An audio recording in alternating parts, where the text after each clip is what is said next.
I like what's the guy from Japan? Yeah. That would be like a fun fight. Yeah, that would be a fun fight. Now that would be technical. That fight right there, like man.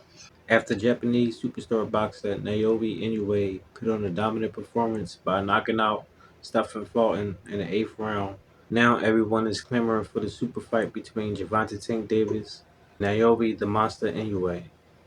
Let's talk about it.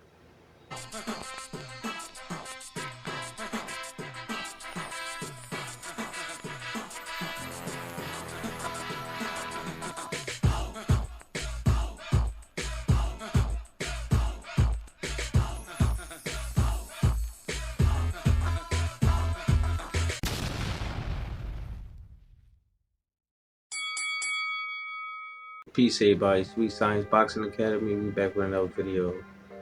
Alright, y'all. So now that Inoue has stamped his name in America as a force to be reckoned with in the boxing scene, now everyone wants to see the big fight between him and Gervonta Tank Davis. And even Tank Davis alluded to fighting him, saying that that would be a huge mega fight between them two. And I agree with him, because when you look at the two, they pretty much splitting images of each other. They're like the same person looking at each other in the mirror. One southpaw and one orthodox. They're practically the same. They have Naoya Inoue, who's 25-0 with 22 KOs. He's 30 years old, at a height of 5'5", with a 67.5 arm reach, who is now the WBC and the WBO Super Bantamweight World Champion. And then you got Tank, who's 29-0 with 27 KOs. He's 28 years old. He stands at a height of 5'5.5", and he also has a 67.5 arm reach. And he's the WBA regular lightweight world champion. So other than one being southpaw and one being orthodox, and the 13-pound weight difference, they're practically the same. And as far as the weight, they can always fight at a catch weight. But I honestly see Inoue moving up to 130 or 135 within the next year and a half or two. Tank being 5'5.5" and already campaigning at 135 and 140, that's where I see his cap at. I don't see him going up in weight no higher. But Inoue, being that he's 30 years old and fighting at 122, I can see him moving up in weight in the next couple of years. And it's just naturally, because that's what the body does as we grow older in age. So this will be the super fight within the next year and a half, 2 years. You'll have two machines going at each other, two knockout artists.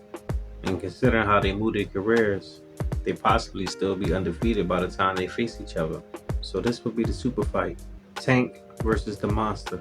And you know it's going to do crazy numbers, because Gervonta Tank Davis, he sells out everywhere he goes. His latest bout he just did with King Ryan Garcia was like the 5th highest pay-per-view gate in Las Vegas, period. He did 1.2 million buys. He sells out in his hometown. He sells out in the Barclays. As a matter of fact, I even think he's breaking records at the Barclays. So you know he's going to sell out with this fight, because you have another superstar in Inoue, who's a big star over there in Japan. Possibly the biggest star in Japanese boxing history over there. So when you got two powerhouses like this coming together, excitement and entertainment is inevitable. But if they do actually fight, I see Tank knocking them out though, because I think he'll just be too big and too strong. I mean, Inoue is strong too, but Tank is no cool boy stuff. But hey, I could be wrong. They can fight, and Inoue can possibly get Tank out of there. And if he did, he would cement himself in boxing history as one of the best, up there with the Sugar Ray Robinsons and the Muhammad Alis and the Willie Peps, all those guys. But that's just my thoughts. Let me know what y'all think. Drop your comments down below. Make sure I hit the like, subscribe, and hit the bell. I'll see y'all in the next one. Peace.